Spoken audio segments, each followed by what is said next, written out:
de este tema. Les recuerdo, estamos hablando acerca de un Señor. Ya nos encontramos en la mitad de lo que es esta serie. Hemos hablado acerca de un cuerpo, si ustedes recuerdan.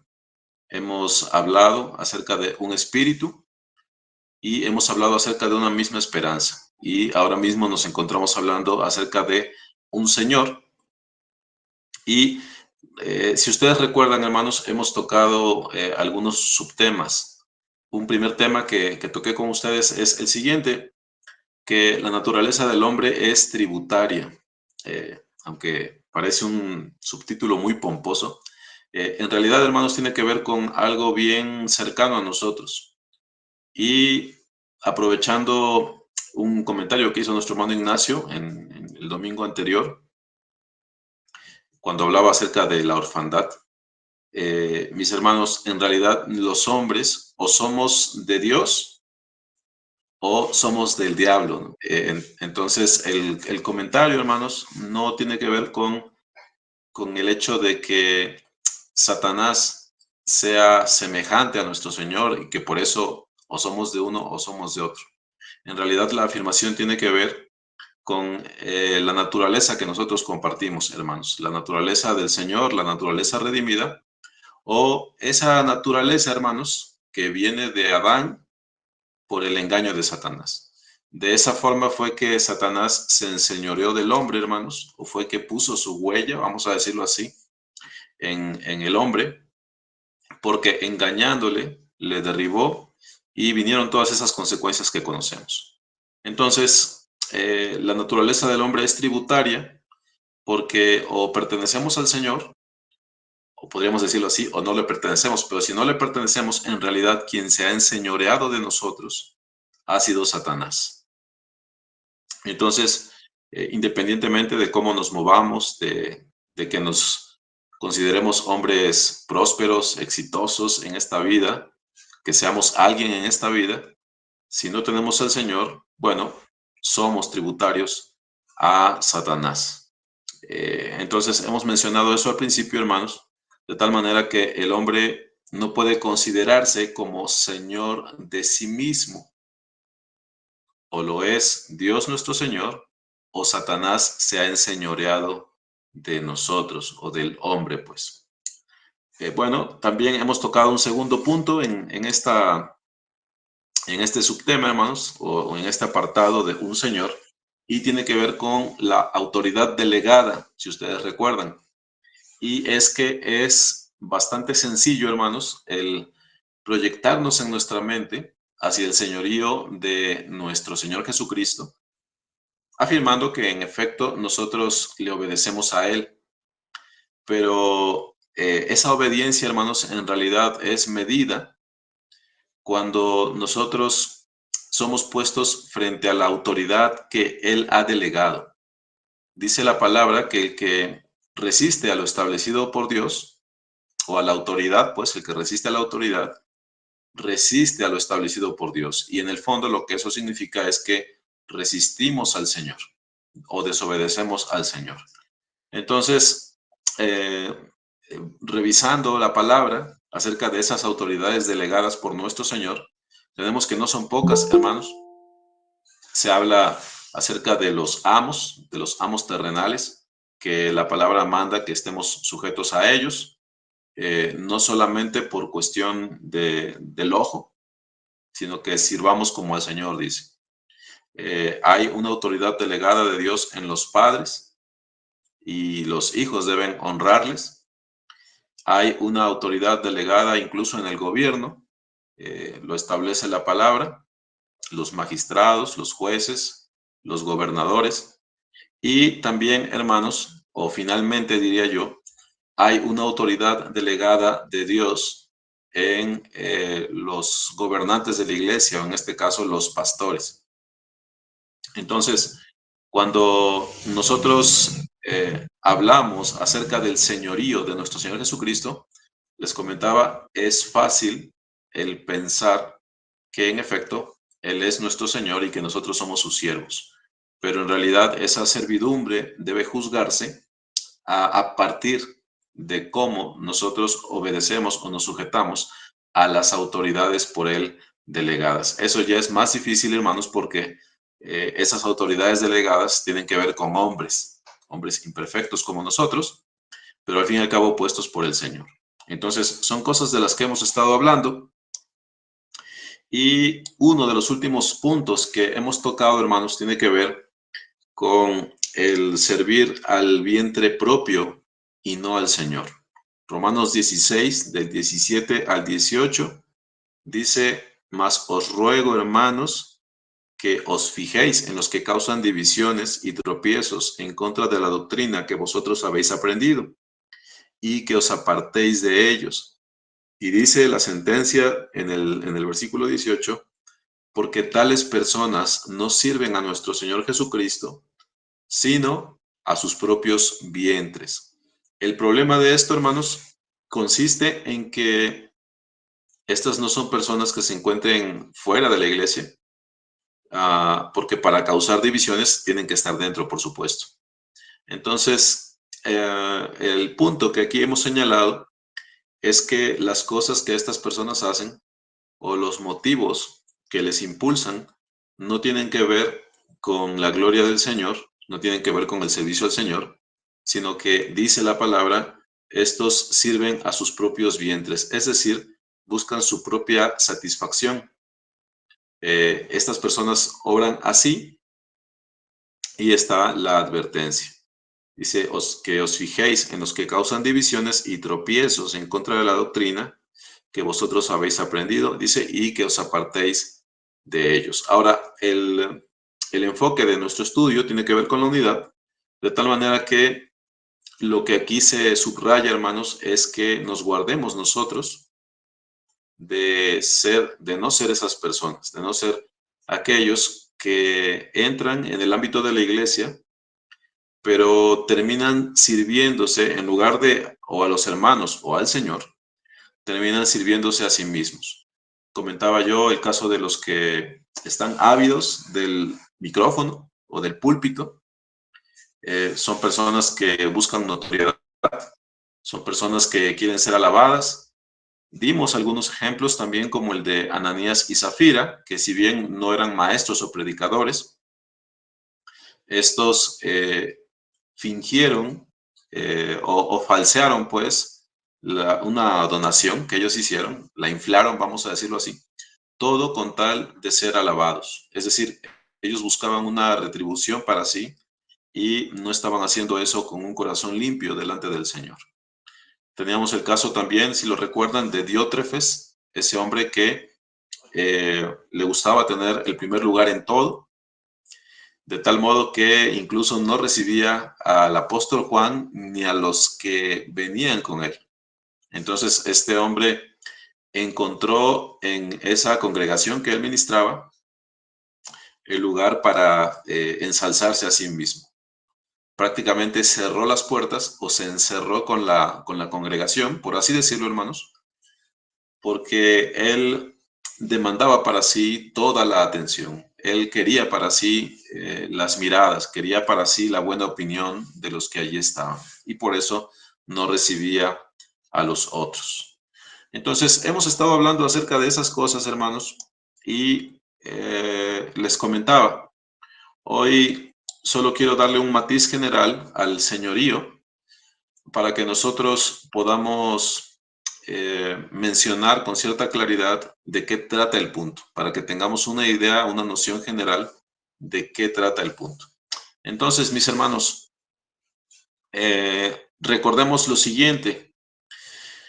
La unidad, hermanos, surge siempre, indistintamente del ámbito donde ésta se dé, siempre surge cuando hay algo, cuando hay un ente antagonista, cuando hay una dificultad, cuando hay una crisis, cuando hay una amenaza que viene de fuera.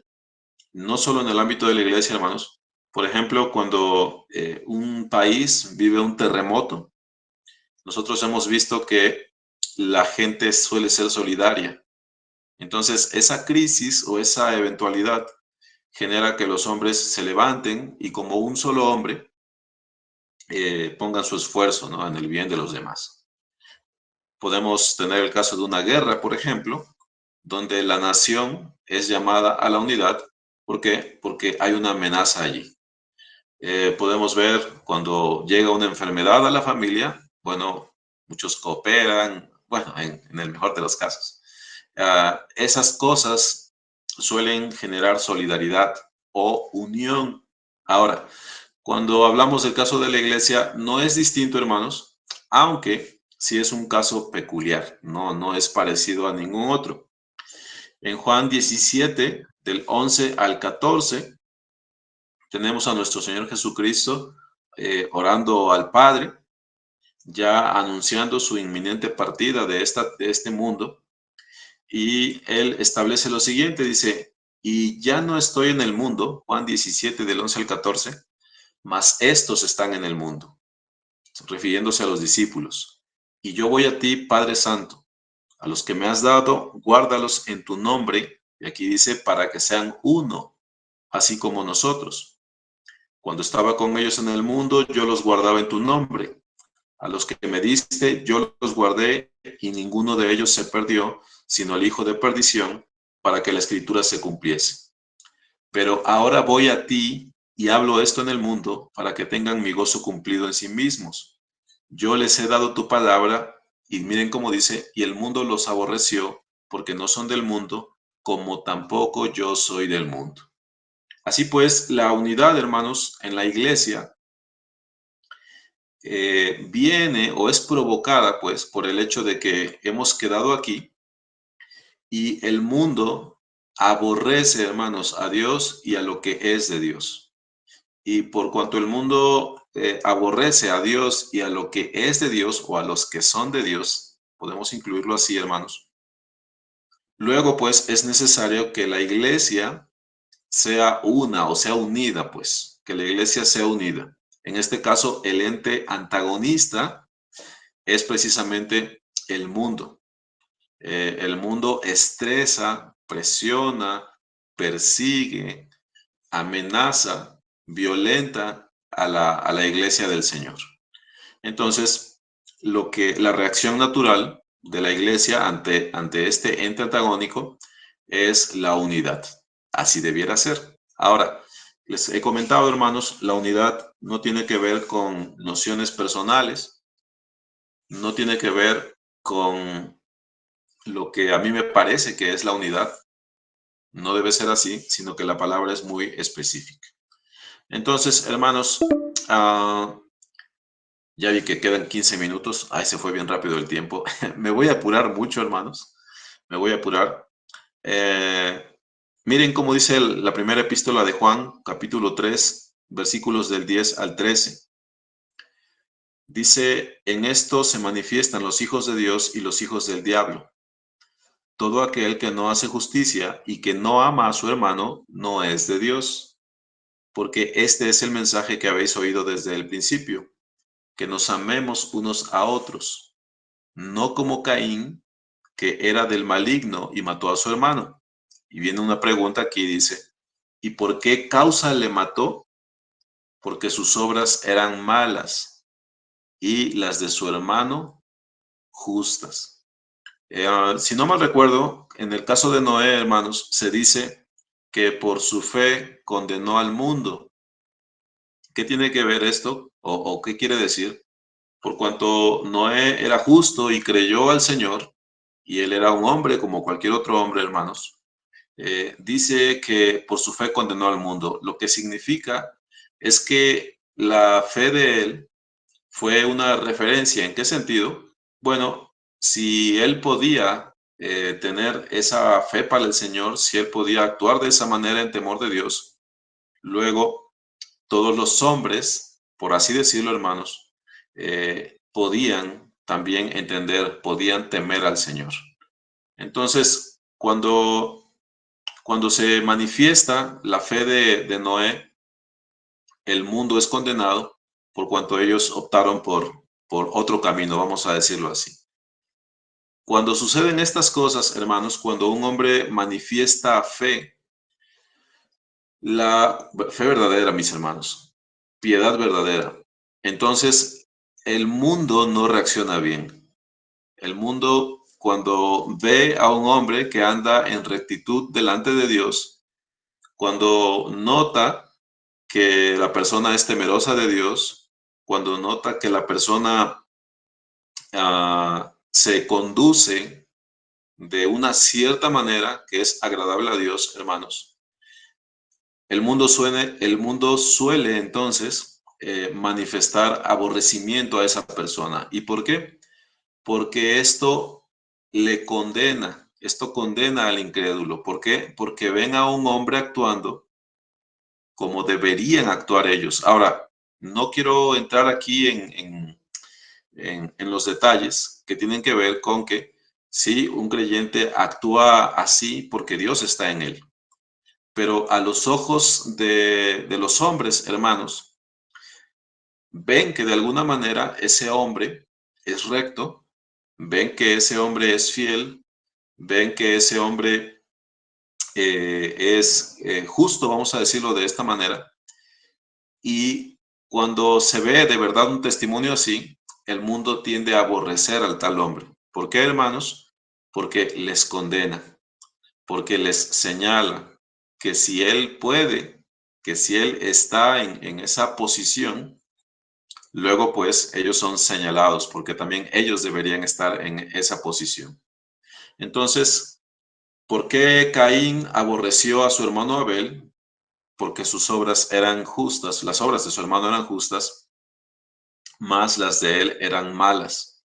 Entonces, hermanos, cuando el mundo aborrece de esa manera a la iglesia que se conduce así, que camina así delante del Señor, cuando el mundo nota a una iglesia así, le aborrece, hermanos.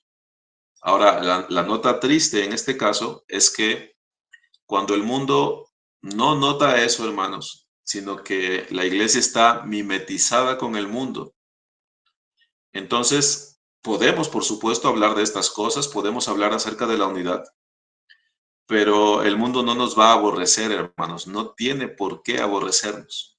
Es decir, el hecho de que nosotros tengamos un membrete que diga Iglesia Cristiana, Bautista, Roca Eterna de Puebla, hermanos, eso por sí mismo no causa que el mundo nos aborrezca.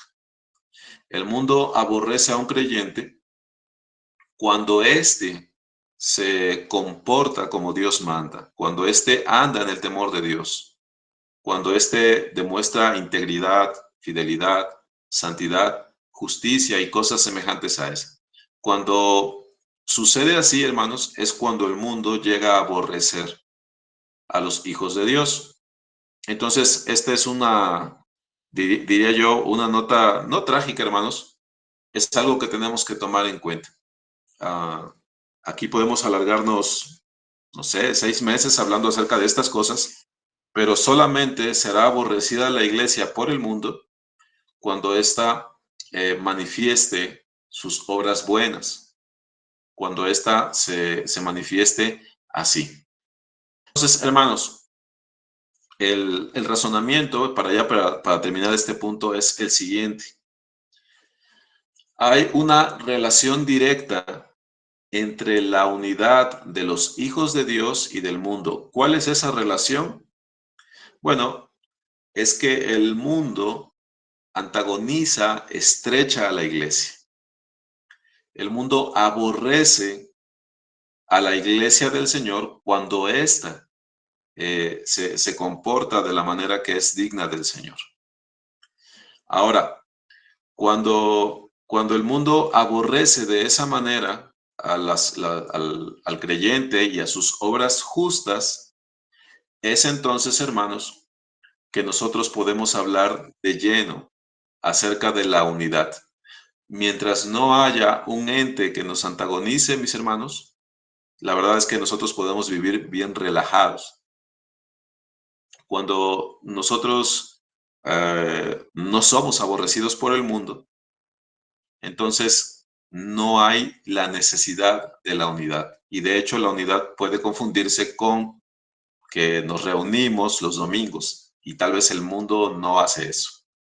Que nosotros cantamos de tal forma, que nosotros leemos la Biblia, que nosotros hablamos con cierto lenguaje. Pero eso en sí mismo no es unidad, mis hermanos. Eh, la unidad, repito, proviene de que el mundo aborrece a la iglesia y le estresa, le antagoniza, le estrecha.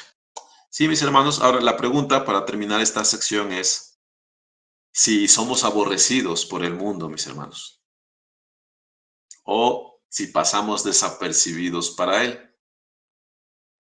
Ahí hay que pensarlo, hermanos, hay que pensarlo. Ahora, nuestra obligación, por supuesto, se convierte de unidad en uniformidad. Ándele. Obviamente, hermanos, nuestra tarea, nuestra labor es hablar acerca de estas cosas, pero ahí queda esto, hermanos. Es necesario que nos hagamos esa pregunta. Y no creo que haya alguien que se pueda confundir de esa manera, pero lo digo por si acaso, hermanos. El Señor dice que somos bienaventurados cuando por su causa nos vituperen y nos persigan y digan toda clase de mal contra nosotros, pero mintiendo.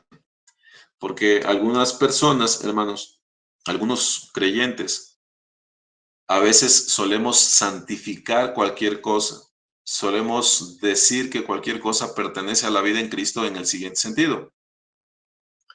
Nos peleamos con el jefe, nos peleamos con los compañeros en el trabajo, con los compañeros en la escuela, pero nos peleamos tal vez porque somos unos pesados, porque somos unos pedantes, y nosotros decimos, no, pues obviamente todo el que quiere vivir piadosamente padecerá persecución, ¿no? Tenemos esos dichos, los acomodamos de esa manera, pero tenemos que ser cuidadosos de eso, hermanos. Y llamamos pruebas a problemas que nosotros nos hemos causado, que nosotros mismos hemos llamado sobre nuestras vidas, y llamamos enemigos a algunos que quizás con justa razón están viniendo contra nosotros.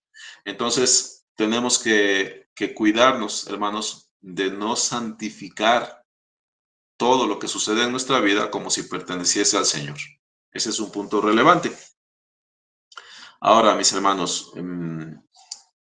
restan 6 minutos de esta sesión. Voy a saltarme una sección de las anotaciones porque no nos daría tiempo. ¿Cuál es el aspecto, esto es pregunta, hermanos, cuál es el aspecto más prominente del señorío? Es decir, ¿cuál es la pauta para entender el señorío a la luz de la unidad? ¿O cómo se relaciona el señorío a la luz de la unidad? Esto puede ser una pregunta bastante obvia, hermanos, pero vamos simplemente a subrayar algunas cosas. Cuando hablamos en las sesiones anteriores acerca del cuerpo, hermanos, también surgió allí la afirmación de que nuestro Señor Jesucristo es la cabeza de ese cuerpo que es la iglesia. Ahora, la pregunta que surgiría aquí, hablando de temas o de enfoques, ¿cuál es la diferencia entre la cabeza del cuerpo y el Señor? Yo sé que es la misma persona, que estamos hablando de la misma persona, nuestro Señor Jesucristo. Él es la cabeza del cuerpo y Él es nuestro Señor. Pero, ¿por qué en algunos ámbitos o en algunas partes de la palabra se habla de la cabeza y en algunos ámbitos se habla del Señor? Bueno, tomemos en cuenta esto, hermanos. Cabeza puede usarse como sinónimo de Señor. De hecho, en algunos textos, por ejemplo, nuestro Señor Jesucristo es la cabeza de todas las potestades. Entonces, ahí se utiliza el término cabeza como Señor o principal. Efesios 4, del 14 al 16, dice de esta manera: para que ya no seamos niños fluctuantes, llevados por doquiera de todo viento de doctrina, por estratagema de hombres que para engañar emplean con astucia las artimañas del error, sino que siguiendo la verdad en amor, dice, crezcamos en todo en aquel que es la cabeza, esto es Cristo, de quien todo el cuerpo bien concertado y unido entre sí por todas las coyunturas que se ayudan mutuamente, según la actividad propia de cada miembro, recibe su crecimiento para ir edificándose en amor. De tal manera que cuando se habla de nuestro Señor Jesucristo como cabeza, mis hermanos, tiene que ver principalmente con esto, con que a través de Él, por medio de Él, recibimos nosotros como su cuerpo, como miembros de su cuerpo, recibimos nuestro crecimiento para ir edificándonos en amor. Ya en este caso, cuando nosotros recibimos de Él, según el don que Él nos ha dado, según la función que nosotros desempeñamos, nos ministramos mutuamente. El punto que estoy subrayando es el siguiente. Uh, Cuando se habla de nuestro Señor Jesucristo como cabeza, tenemos que entender, se está hablando en relación al cuerpo, la mayoría de las ocasiones, en un alto porcentaje. Ahora, hay una diferencia cuando se habla de nuestro Señor Jesucristo, valga la redundancia, como Señor. Es una cuestión bien diferente, hermanos. Me parece que la mayoría de ustedes sabe que Señor viene de esa palabrita Kyrios y tiene la connotación de amo, dueño, propietario, alguien que tiene cosas a su disposición o alguien al que se le debe servicio. Ahora, la pregunta es cómo enfocamos esto con respecto a la unidad. La expresión más sencilla sería que todos estamos bajo un mismo señorío o bajo un mismo Señor, un único y mismo Señor. Ahora, ¿eso qué significa o cuáles son las implicaciones en la unidad? No nada más es, mis hermanos, que estamos bajo un mismo Señor, tiene que ver también con lo siguiente. Por favor, si usted busca o solo escucha, no lo sé, vamos a considerar Romanos 14 del 4 al 12. Romanos 14 del 4 al 12. Hay ciertas implicaciones, hermanos, acerca del señorío que pueden considerarse como principales. Y esta es precisamente una de ellas si nuestro enfoque es la unidad. Dice Romanos 14 del 4 al 12, dice, ¿tú quién eres? Es pregunta, que juzgas al criado ajeno, para su propio Señor está en pie o cae, pero estará firme porque poderoso es el Señor para hacerle estar firme. Y ahí empieza a hablar acerca de estos que son mencionados así como débiles de la fe, en la fe, hermanos. Pero mire cómo dice el versículo número 7 de ese mismo capítulo 14. Porque ninguno de nosotros vive para sí y ninguno muere para sí. Pues si vivimos, para el Señor vivimos, y si morimos, para el Señor morimos. Así pues, sea que vivamos o que muramos, del Señor somos, porque Cristo para esto murió y resucitó y volvió a vivir para ser Señor, así de los muertos como de los que viven. Pero tú, versículo 10, ¿por qué juzgas a tu hermano? O también, ¿por qué menosprecias a tu hermano? Porque todos compareceremos ante el tribunal de Cristo. Porque escrito está, vivo yo, dice el Señor, que ante mí se doblará toda rodilla y toda lengua confesará a Dios, de manera que cada uno de nosotros dará a Dios cuenta de sí. Mis hermanos, la relación del señorío con la unidad tiene en parte mucho que ver con esto. Se nos llama, hermanos, a no juzgar y hay ya muchos comentarios, yo sé, que se han hecho al respecto de este tema. El enfoque que yo tengo es la unidad solamente, hermanos, y me voy a limitar a comentar lo siguiente. Cuando nosotros nos conducimos en medio de la congregación juzgando a los hermanos, eso definitivamente no puede considerarse como unidad. Ahora, muchas veces ese juicio lo emitimos en privado, lo emitimos en un círculo cerrado o tal vez también en nuestro propio corazón. Bueno, hermanos, aunque ese juicio se emita en privado o en el propio corazón, eso atenta contra la unidad, porque un corazón que no entiende, un creyente que no entiende que el que está enfrente de él no es su siervo y que él no es su señor, sino que es siervo de nuestro Señor, el que se conduce así y no lo comprende, hermanos, aunque lo haga en lo privado, divide. ¿Por qué? Porque ya la interacción que vamos a tener con el hermano será menospreciándole, porque la interacción que vamos a tener con el hermano no podrá estar libre de ese juicio que nosotros hemos hecho de su persona y le menospreciaremos, y si nos da un consejo, por supuesto no lo tomaremos en cuenta. Si el hermano atraviesa algún problema, probablemente digamos que es por causa de que él es así o es asá, y una serie de cosas, hermanos, que tienen que ver precisamente con que nos asumimos ya no como consiervos, sino como señores, porque solamente hay uno que juzga, hermanos, en ese sentido, y que es nuestro Señor. El texto dice que para su propio Señor está en pie o para su propio Señor cae. Esto dicho en el sentido de los débiles en la fe, aquellos hombres que atraen hacia la fe algunas costumbres a las cuales ellos les dan importancia, algunas cuestiones a las que ellos les dan importancia, como comer esto o no comer aquello, como hacer esto o no hacer aquello. Ellos se ligan a tales cosas, les conceden importancia y pierden algo de su libertad. Pero algunos que atestiguamos esas cosas, solemos juzgarles y de ahí se derivan muchas de estas cosas. Ahora, el comentario, hermanos, el comentario amplio tiene que ver con lo siguiente.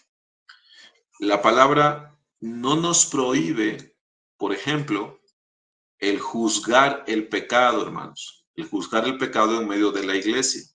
Ahora, cuando yo digo que la palabra no nos prohíbe el juzgar el pecado dentro de la iglesia, no estoy diciendo o no estoy dando a entender que nosotros nos erigimos como juez de nuestros hermanos, porque un juez, hermanos, aparte de impartir juicio, también da condenas.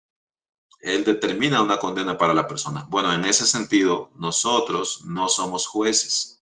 Sí podemos juzgar o discernir el pecado cuando lo hay dentro de la congregación, pero no lo hacemos, hermanos, para impartir condena, no para determinar cuál es el futuro o la eternidad de la persona. Es por la salud de la congregación que nosotros podemos juzgar un pecado, pero tenemos que entender cuál es nuestra posición, que no somos Señor, sino servidores, hermanos, siervos pues del Señor. Y tenemos que entender cuál es el ámbito de nuestro juicio, el que el Señor nos concede. Mire, mi hermano, como dice la primera carta a Timoteo, capítulo 5, versículo 20. Primera carta a Timoteo, capítulo 5, versículo 20. Dice, a los que persisten en pecar, repréndelos delante de todos, para que los demás también teman. A los que persisten en pecar, dice, repréndelos delante de todos, para que los demás también teman. Esto implica, hermanos, un juicio, un discernimiento, pues, y lo voy a decir de esta forma, sobre la forma de conducirse del hermano, sobre el pecado que el hermano manifiesta. Pero esto, hermanos, vuelvo a comentar, no tiene que ver con decir, bueno, él sí es del Señor, este se va a perder, este ya está desechado, o cosas semejantes a esas. El juicio que podemos hacer, hermanos, es precisamente para la salud de la congregación, pero nosotros pues no somos los señores de ese hermano, él no está en pie para nosotros ni derribado para nosotros. Si lo está de una forma o de otra, lo está para su Señor, para nuestro Señor Jesucristo. Así que en Romanos 14:13 dice de la siguiente forma, Romanos 14:13, así que ya no nos juzguemos más los unos a los otros, sino más bien decidid no poner tropiezo u ocasión de caer al hermano. Tenemos que entender, hermanos, a qué se refiere pues la palabra cuando habla de juzgar o de no juzgar. Porque bueno, algunos tomando por pretexto algunas expresiones de la palabra, dicen o insinúan que básicamente no podemos juzgar su actuación, aunque ésta sea pecaminosa. La palabra no enseña eso, hermanos, pero por otro lado, cuando hablamos de la unidad, guardemos nuestro corazón de no emitir juicio contra los hermanos, de no enseñorearnos así, porque a eso se refiere precisamente la palabra cuando habla de que hay un Señor y ese es sobre todos nosotros. Entonces, tomémoslo en cuenta, hermanos, y concluyo con lo siguiente. Una observación evidente acerca del señorío es que debemos al Señor obediencia y debemos al Señor humildad. Pero me voy a, me voy a ampliar, aunque sea unos cuantos minutos, hermanos, con respecto a esto. ¿Por qué humildad, mis hermanos? ¿Por qué el señorío tiene que ver con la humildad? Porque la iglesia, hermanos, no es un ámbito donde es el peor ámbito donde el hombre puede buscar enaltecimiento. Lo repito, hermanos, una congregación del Señor, la iglesia del Señor, es el peor lugar en el cual, al cual tú puedes acudir para buscar reconocimiento, para buscar enaltecerte, para buscar, mi hermano, que las miradas se posen sobre ti. ¿Por qué es el peor lugar? Porque allí hay ya un señor, hermanos, pero ese señor es distinto de los señores del mundo. Es un señor verdaderamente digno y cuando alguno pretende hacer eso, cuando alguno pretende el tomar para sí gloria, el señalarse a sí mismo, hermanos, bueno, incurre en una falta de verdad grave, hermanos. Mire cómo dice Lucas, bueno, me voy a saltar, hermanos, Isaías 14, del 12 al 15. Antes de leer este texto, hermanos, hago esta anotación tomada del diccionario. Humildad, hermanos, significa primariamente aquello que es bajo o que se mantiene bajo. Eso implica que no se levanta mucho de la tierra. Con eso tiene que ver la humildad. Y la implicación práctica es que no es notorio o que no se da a mostrar con facilidad o que no es tendiente a mostrarse, pues. Y la diferencia con humillar, hermanos, humildad tiene que ver con que tú mismo te mantengas bajo. Humillar, hermanos, que es una palabra que tiene que ver con aquella, pero que no es lo mismo. Humillar, por su parte, significa hacer bajar de los montes y collados. Humillar significa hacer bajar de los montes y collados. Isaías 14, del 12 al 15, miren cómo dice, hermanos. Refiriéndose este texto a Satanás, dice, ¿cómo caíste del cielo, oh lucero, hijo de la mañana? Cortado fuiste por tierra, tú que debilitabas a las naciones. Tú que decías en tu corazón, subiré al cielo, en lo alto, junto a las estrellas de Dios. Levantaré mi trono y en el monte del testimonio me sentaré. A los lados del norte, sobre las alturas de las nubes, subiré y seré semejante al Altísimo. Fue pues Satanás uno que se enalteció a sí mismo, que subió hasta la cima de los montes, voy a decirlo de esta manera. Mas mire lo que sucedió, él fue humillado, hermanos, porque alguien lo hizo descender.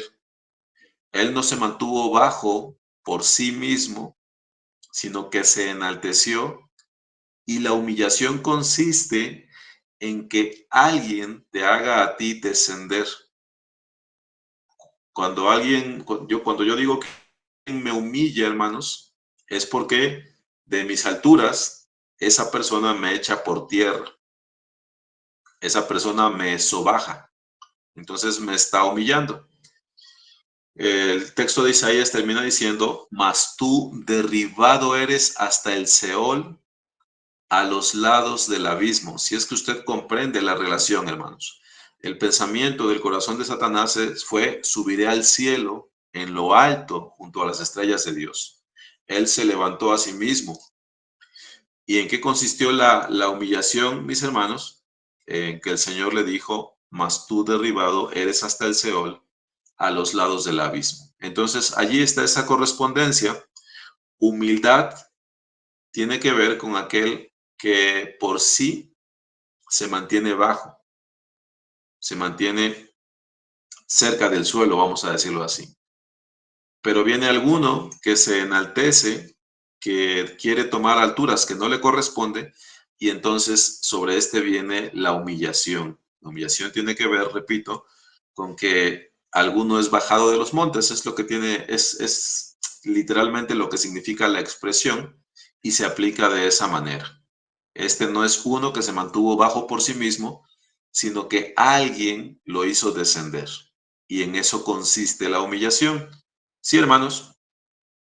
Ahora, eh, esta probablemente es la mayor expresión de orgullo que podemos encontrar en la Biblia, hermanos. Es el ser que fue más osado en cuanto a su orgullo.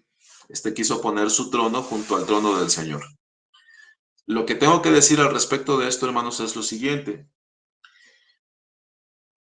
No todo el orgullo, por supuesto, es de esa justa medida, pero tenemos que entender que todo orgullo se mueve bajo los mismos principios, hermanos. No todo orgullo es exactamente como el de Satanás, no vamos a afirmar eso, hermanos, pero sí toda acción orgullosa se mueve, hermanos, se conduce bajo los mismos principios. ¿A qué me refiero? En lugar de haber humildad, en lugar de que la criatura se mantenga baja por sí misma, la criatura suele enaltecerse en el ámbito que le toca estar. Y cuando acontece eso, hermanos, entonces es que somos humillados. ¿Cómo dice el Señor que nosotros debemos conducirnos dentro de la iglesia del Señor? Bueno, estas cosas ya son conocidas, hermanos, entre nosotros, pero yo simplemente las señalo dentro del contexto de la unidad para que nosotros comprendamos esto. Les llevo a Mateo 20, ya como un último texto, hermanos, para que nos despidamos. Mateo 20, en su versículo 20, dice: entonces se le acercó la madre de los hijos de Zebedeo con sus hijos, postrándose ante él y pidiéndole algo, postrándose ante el Señor Jesucristo y pidiéndole algo. Él le dijo: ¿qué quieres? Ella le dijo: ordena que en tu reino se sienten estos dos hijos míos, el uno a tu derecha y el otro a tu izquierda. Bien poco pedía esta madre para sus hijos, hermanos, aunque bueno, reconozcámosle que tenía fe, porque allá hablaba del reino del Señor, ¿verdad? Entonces Jesús respondiendo dijo: no sabéis lo que pedís. ¿Podéis beber del vaso que yo he de beber y ser bautizado con el bautismo con que yo soy bautizado? Y ellos le dijeron: podemos. Él les dijo: a la verdad, de mi vaso beberéis, y con el bautismo con que yo soy bautizado seréis bautizados. Pero el sentaros a mi derecha y a mi izquierda no es mío darlo, sino a aquellos para quienes está preparado por mi Padre. Mire cómo dice el versículo 24, hermano. Cuando los 10 oyeron esto, se enojaron contra los dos hermanos. Miren, mis hermanos, y esto es parte ya del comentario final.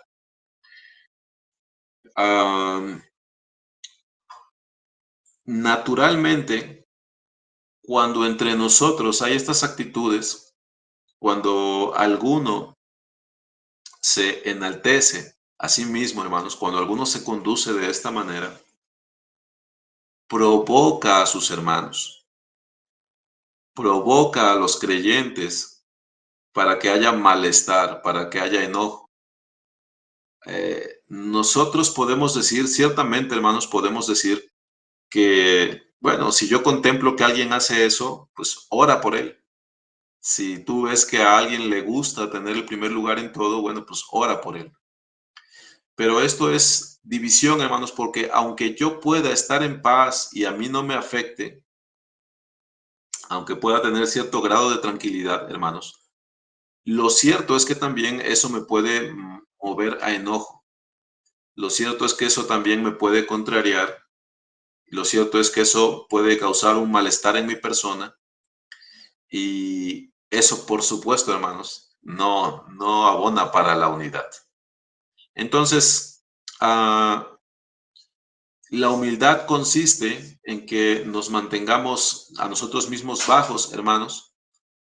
La humillación, como ya hemos comentado, consiste en que alguien que no somos nosotros nos hace bajar de los montes, nos hace bajar de las alturas, pues. Entonces, consideremos esto, hermanos, y ya concluyo con esta idea corta. ¿En qué consiste, pues, el señorío y qué tiene que ver con la unidad? Aunque parece algo evidente, hermanos. Bueno, tiene que ver con estas dos cosas, mis hermanos. Tiene que ver con que el hermano que tienes delante tuyo no está allí para ti o por ti. No eres tú su señor, el cual juzga su actuación. Tú eres un consiervo. Tú eres alguien que está junto a él, no por encima de él. Entonces, el primer punto es ese. Los creyentes no están en pie o caen para nosotros. Entendamos bien esto. Los creyentes no están en pie ni caen para nosotros mismos. Y por último, hermanos, en medio de la casa de nuestro Señor, en medio de la congregación del Señor, conduzcámonos, hermanos, con humildad.